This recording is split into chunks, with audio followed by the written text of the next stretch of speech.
serveurs virtuels? Alors, quand on virtualise, on doit prendre en compte l'administration du serveur host. Donc, c'est le serveur qui va héberger ces machines virtuelles. Donc, par exemple, avec Windows Server 2012 standard, je vais prendre en compte l'administration de mon serveur host, de mon serveur Hyper-V, plus mes 2 environnements, 2 machines virtuelles que j'ai virtualisées dessus. Donc Pierre, est-ce que cela signifie que les choses sont plus compliquées? Non, puisque dans Windows Server 2012, on a une console d'administration centralisée, donc qui s'appelle le gestionnaire de serveurs. Donc à l'aide de cette console unique, je vais pouvoir gérer donc, mes serveurs host, je vais pouvoir gérer mes machines virtuelles avec Hyper-V Manager, je vais pouvoir gérer mon Active Directory, mon partage de fichiers, mes stockages, mes imprimantes, mes accès, et je vais pouvoir bien évidemment rajouter des rôles, etc. etc. Est-ce que j'ai besoin d'acheter des outils complémentaires pour gérer la virtualisation? Non, pas besoin d'acheter de produits V quelque chose par exemple. La console dont je viens de vous parler prend en charge l'administration complète de mon environnement, qu'il soit physique ou virtuel. Donc encore une fois, elle est comprise dans Windows Server 2012. Donc par exemple, avec le gestionnaire d'Hyper-V, je vais pouvoir faire du live migration, bouger une VM à chaud d'un serveur à un autre.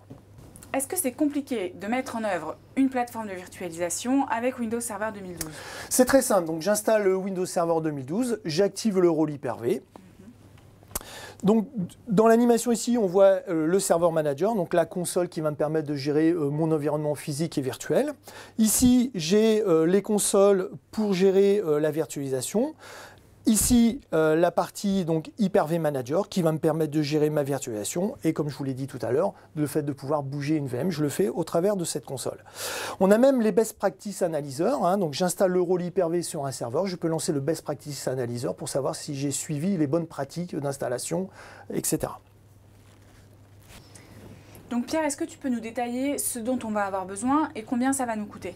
Alors il faut compter en moyenne approximativement 10 000 € pour une configuration. Donc la configuration, donc on parle d'une configuration de 75 utilisateurs.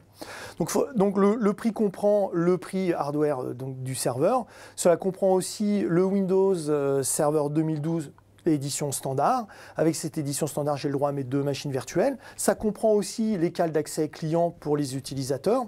Et ça comprend aussi, selon les scénarios, 3 jours d'installation, donc 3 jours de service. Voilà. Ensuite, après, pour l'administration de cette solution, n'hésitez pas à faire appel à un partenaire local compétent pour administrer cette solution.